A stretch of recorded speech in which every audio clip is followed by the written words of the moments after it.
Assalamualaikum, welcome back to Nafulia Diary. Pada video kali ini kita akan membahas bangsa Arab sebelum Islam. Masih seperti video yang kemarin ya, tapi kali ini kita akan membahas kehidupan masa kecil Muhammad sebelum menjadi Rasul. Pertama-tama, kalian bisa melihat silsilah keluarga Rasulullah seperti ini. Bagi yang ingin melihatnya, silahkan di-pause ya.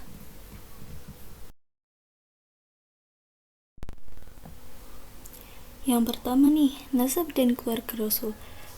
Kemuliaan Nabi Muhammad bisa dilihat dari kemuliaan nasab beliau. Nabi Muhammad memiliki nasab yang paling tinggi, mulia, dan bersih. Keluarga Nabi. Nasab Nabi bertemu pada kakek yang bernama Kilab. Jasa-jasa keluarganya sangat tinggi. Kakek Nabi yang keempat bernama Qusay bin Kilab telah melakukan membangun Dar an-Nadwah, mengatur makanan dan minuman jemaah haji, dan menjaga pintu Ka'bah. Setelah Qusay bin Kilab meninggal, maka beberapa pekerjaan tersebut dibagi dan dibebankan kepada anak-anaknya, sehingga kepengurusan an-Nadwah, penjaga pintu, dan penjagaan panci berada di tengah keturunan Abduddar. Sedangkan pengaturan pengairan dan bantuan pertolongan bagi jemaah haji berada di tangan keturunan Abdul Manaf.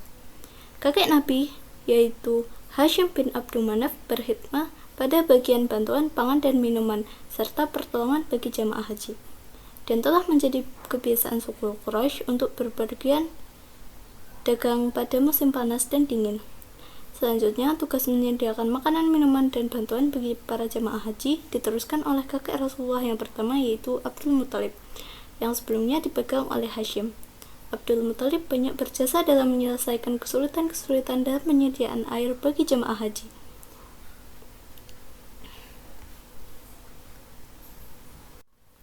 Sampai beliau mampu mengembalikan sumur Zam-Zam seperti semula setelah berabad-abad terkubur.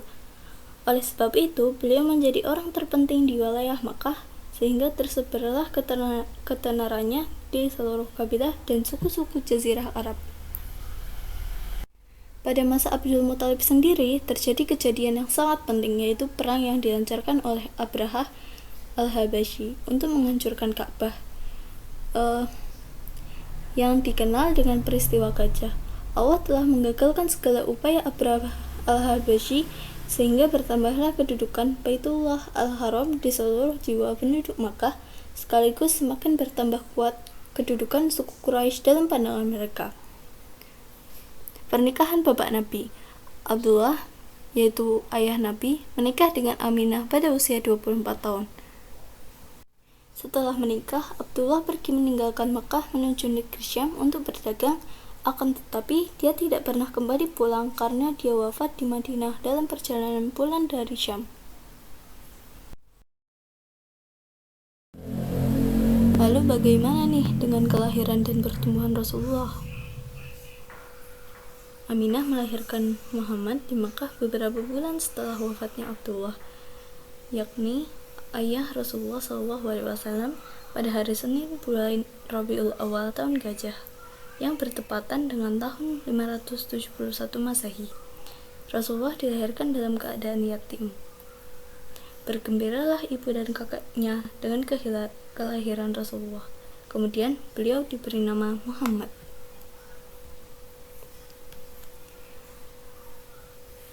Termasuk kebiasaan para pembesar Quraisy, penduduk kota, untuk mengirimkan anak-anak mereka kepada ibu persusuan dari suku-suku Arab Badui agar terbiasa dan memperoleh kefasihan berbahasa Arab. Aminah menunggu kedatangan para ibu persusuan dari kalangan suku Bani Sa'ad agar anaknya bisa dititipkan pada salah seorang di antara mereka.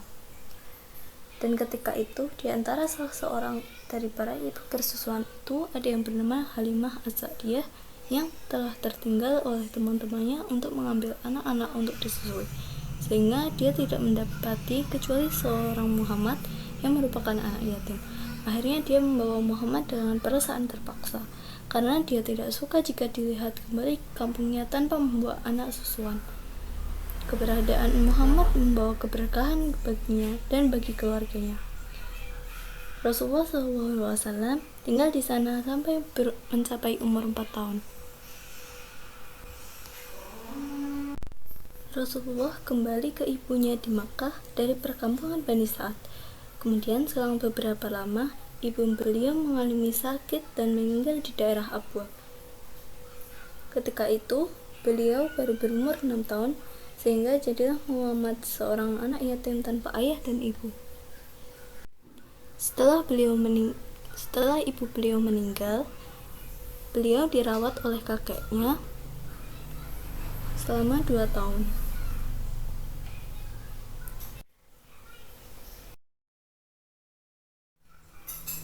Setelah kakek beliau meninggal, beliau diasuh oleh pamannya yang bernama Abu Thalib.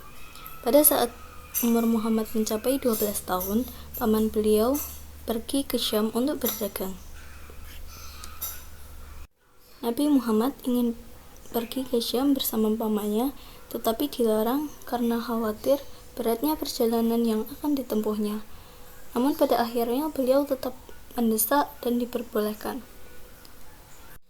Ketika sampai di Bushra, Nabi Muhammad bertemu rahib bernama Bahiro yang mengajarkan kepada pamannya bahwa Nabi Muhammad akan menjadi nabi terakhir dan memintanya untuk kembali ke Makkah karena takut diintai oleh musuh.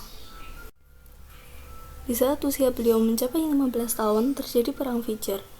Banyak di antara paman-paman beliau turut serta dalam perang tersebut untuk mempertahankan tempat-tempat suci.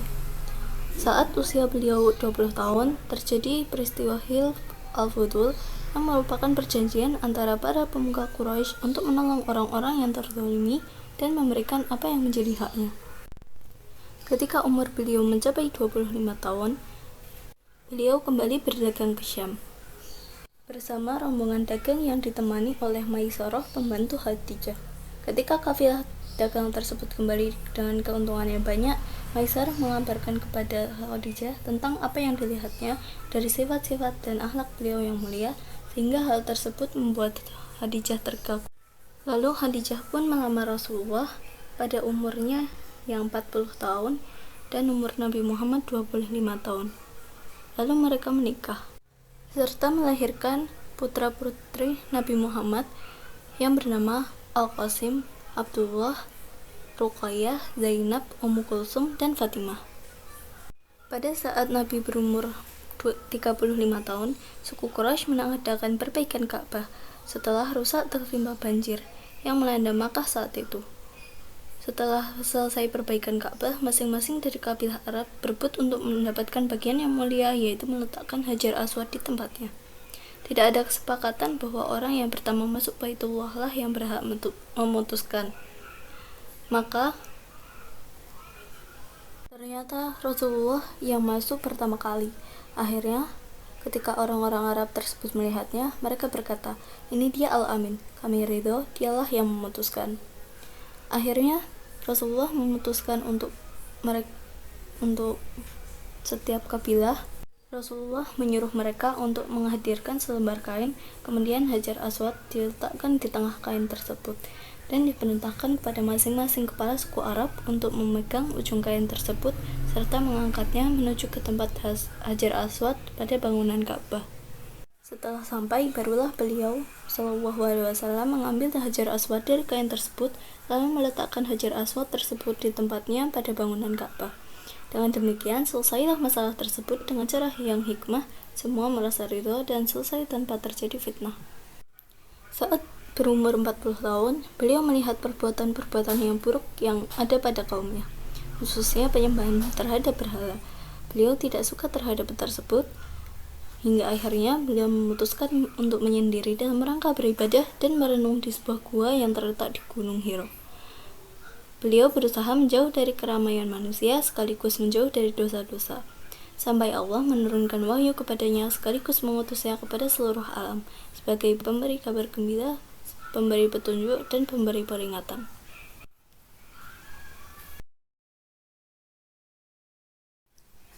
Dari cerita tersebut, ada pelajaran dari masa remaja Rasulullah, mengembala kambing dan berdagang. Ada pelajaran kebijaksanaan, kesabaran, kasih sayang, ketawaduan, dan kemandirian, berakhlak mulia, Beliau adalah orang yang paling bagus akhlaknya, jujur, matang pemikiran, dan menjaga amanah. Beliau terjaga dari keburukan perkara jahilah sebelum diutus menjadi rasul. Manusia senang terhadap orang yang berakhlak baik, seperti jujur dan amanah. Selain itu, ada pelajaran dari peristiwa Hajar Aswad. Yang pertama, penerimaan suku Quraisy terhadap keputusan Nabi pada Hajar Aswad dan memberi gelar al-Amin pada beliau. Yang kedua, solusi dan gagasan yang datang dari Nabi dalam kondisi rawan membuktikan ketajaman pemikiran beliau. Solusi dalam permasalahan tersebut bertujuan agar perhatian manusia tertuju pada Nabi, bahwa nantinya Nabi akan memecahkan perkara yang lebih besar.